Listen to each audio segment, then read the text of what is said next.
तो चलिए बेटा, आप एक्सरसाइज 1.2 का क्वेश्चन सोल्व करने के पहले कुछ इंट्रोडक्शन पार्ट देख लेते हैं। और ये जो इंट्रोडक्शन पार्ट है ये बहुत ही इंपॉर्टेंट है, आपका बहुत सारे कंसेप्ट आपको क्लियर करेगा। तो ये इंट्रोडक्शन पार्ट बिल्कुल देखना, ठीक है। क्या लिखा है? रियल नंबर में लिखा हूं कि real number is made up of rational and irrational. बात आप क्वेश्चन करोगे सर आपको तो हम लोग को तो रियल नंबर पढ़ना ही नहीं है, ठीक है ना। मैं मानता हूं रियल नंबर पढ़ना नहीं है, बट 10th में रियल नंबर ही पढ़ना है, फर्स्ट चैप्टर है।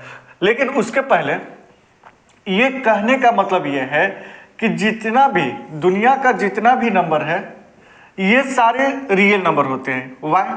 क्योंकि ये रियल नंबर जो होता है रेशनल नंबर भी होता है। टोटल रेशनल नंबर्स भी को भी रियल नंबर बोला जाता है। रेशनल नंबर बोले तो जो नेचुरल, होल, इंटीजर्स, ये सारे चीज पढ़कर आए हो, ओके। और irrational, irrational number, irrational number है ना, को भी रियल नंबर बोला जाता है। अभी तक हम लोग रेशनल नंबर पढ़े थे, अभी तक है ना, एक्सरसाइज 1.1 किए थे तो इंट्रोडक्शन पार्ट में रेशनल नंबर ही पढ़े थे। बट अब थोड़ा सा इरेशनल का भी टाइम आ गया है जिसको समझने की जरूरत है, ठीक। अब यहां पर बात समझो बेटा, है ना, बात समझो। मेन मैं पॉइंट पर लेकर आ रहा हूं।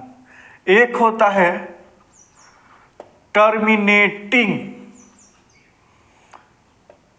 डेसिमल और दूसरा होता है नॉन टर्मिनेटिंग डेसिमल। एक होता है टर्मिनेटिंग डेसिमल और दूसरा होता है नॉन टर्मिनेटिंग डेसिमल, ठीक। क्योंकि देखो रेशनल नंबर तो हम लोग पढ़ चुके हैं, लेकिन रेशनल नंबर में terminating decimal, non terminating decimal के बारे में हम लोग अभी तक डिस्कशन नहीं किए हैं। अब इसका भी हम लोग डिस्कशन कर ही लेते हैं। अब बात ध्यान से सुनो बेटा कि मान लो कि 10/2 है, बहुत ही इजी है, बोलोगे तो सर इसका मतलब क्या है कि 2 से 10 में डिवाइड करना है। 2 5 जा 10, बिल्कुल डिवाइड हो गया।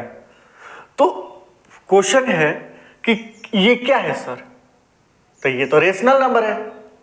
तो नहीं, रेशनल नंबर है लेकिन यहां terminating decimal, non terminating decimal लिखे हैं। क्या ये दोनों में से है क्या? तो आंसर है नहीं, ये दोनों में से नहीं है। तो फिर आप ये क्यों बता रहे हैं? बता इसलिए रहा हूं कि थोड़ा ध्यान से सुनो। ये 10/2 है, अब मैं 10/4 रखता हूं। अब 10/4 को कैसे डिवाइड करेंगे? ऐसे, है ना बेटा, ओके, ठीक। थोड़ा जगह बचा बचा के काम कर लेता हूं मैं, ठीक।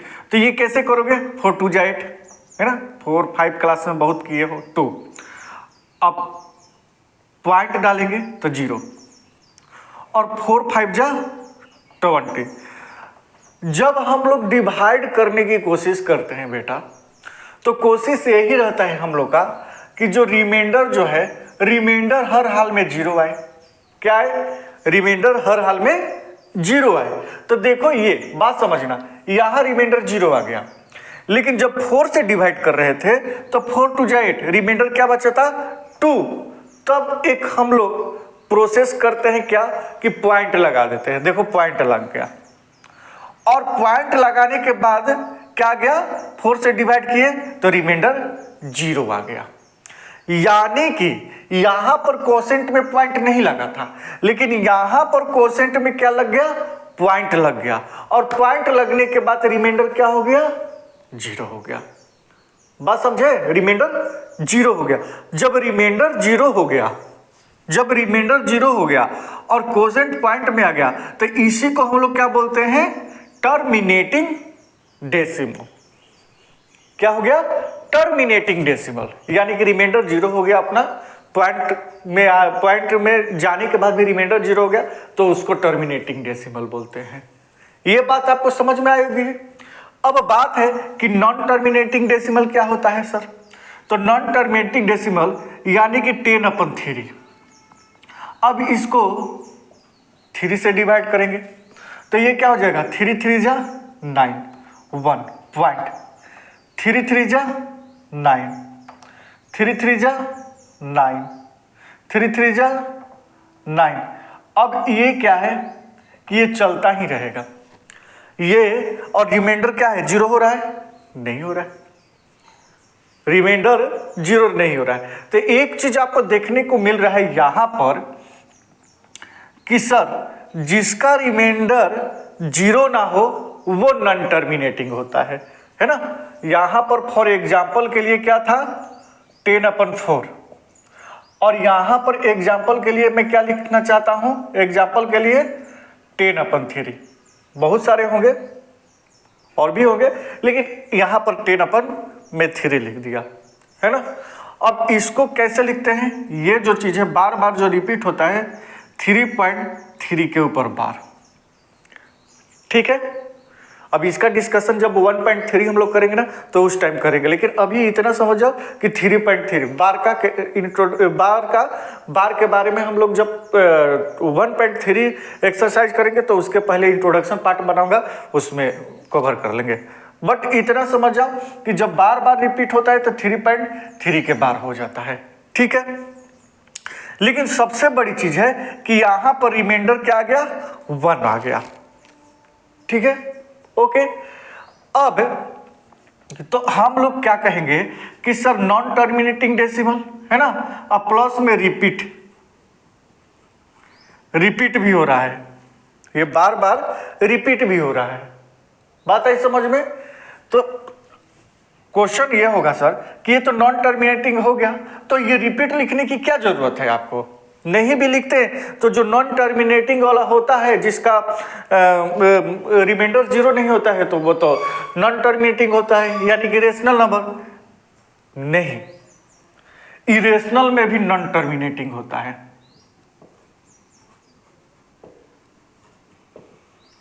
इरेशनल में भी नॉन टर्मिनेटिंग होता है, ओके।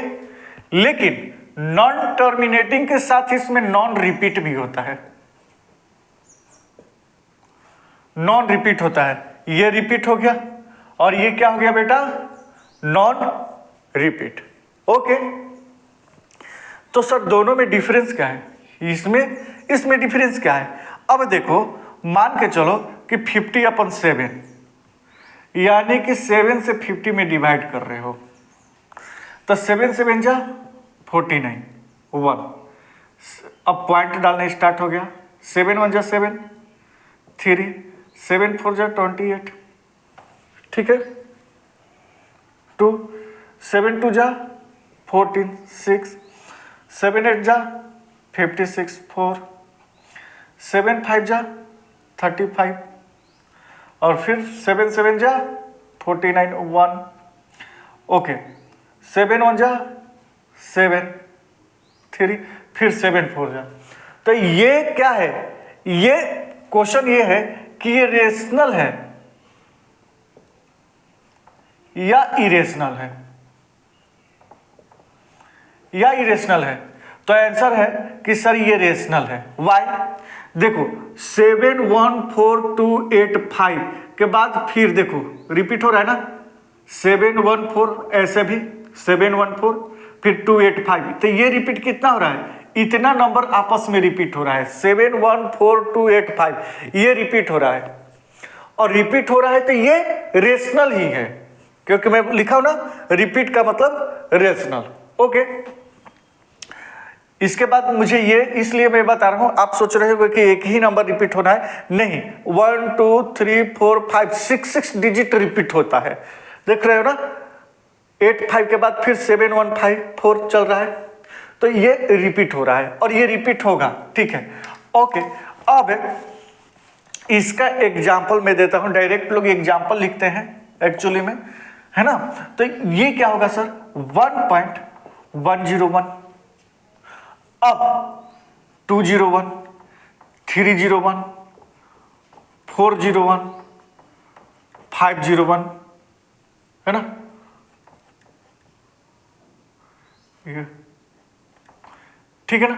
तो ये नॉन रिपीट है, क्यों? 1.1, 1 के बाद 1 0 के बाद 1, फिर 2 0 के बाद 1, 3 0 के बाद 1, तो 1 के बाद 0 रिपीट, नॉन रिपीट हो रहा है।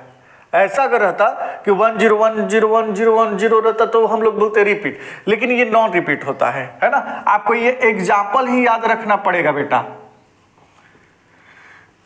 आपको ये एग्जाम्पल याद रखना पड़ेगा, ठीक है। तो ये भी क्या है? इरेशनल नंबर है। इसको ध्यान से देख लीजिए, ये क्या है? इरेशनल नंबर है। Rational number terminating, non terminating. Non terminating में रिपीट वाला रेशनल होता है, नॉन टर्मिनेटिंग नॉन रिपीट वाला इरेशनल नंबर होता है, पहला। ठीक, उसके बाद एक्चुअली में हम लोग रेशनल नंबर पढ़ चुके हैं, और रेशनल नंबर में ये बाकी था, ये भी कवर कर चुके हैं। अब बात आते हैं केवल इरेशनल के बारे में जानने का। रेशनल का काम हो गया, तो पहला एग्जाम्पल। दूसरा, जो परफेक्ट स्क्वायर एंड क्यूब है ना, not perfect square and cube, मतलब ध्यान से सुनो, 1 2 3 4 5 9 16 20 25 30 और बहुत सारे नंबर्स होंगे, ध्यान से समझना। अब इसमें से किसका रूट ओवर होगा? तो ये 4 का हो जाएगा सर 2, ये 9 का हो जाएगा 3, ये 16 का हो जाएगा 4, ये 25 का हो जाएगा ये 5। ये जो सारे जो है बेटा, ये क्या है? ये सारे रेशनल नंबर है जिसका रूट ओवर हो जाए, जो परफेक्ट स्क्वायर हो। 2 3 4 5 ये क्या है? परफेक्ट स्क्वायर है ना। 2 किसका है? रूट 4 का। 9 किसका है? रूट 3 का। 16 किसका है? रूट 4 का। 5 किसका है? 25 का। तो ये क्या है? परफेक्ट स्क्वायर है। जब परफेक्ट स्क्वायर है तो रेशनल हो जाएगा, जो रूट से बाहर हो जाएगा वो क्या हो जाता है? रेशनल हो जाता है। लेकिन जिसका रूट ओवर ना हो, सॉरी 1 भी क्या है? परफेक्ट स्क्वायर है, ठीक। लेकिन रूट किसका ओवर नहीं है? रूट 2, रूट 3, रूट 5 है ना, रूट 20, रूट 30। अब ये मिटा देता हूं परफेक्ट वाला, आपको समझ में आ गई होगी। इसको बीच बीच में हटा देता हूं, है ना।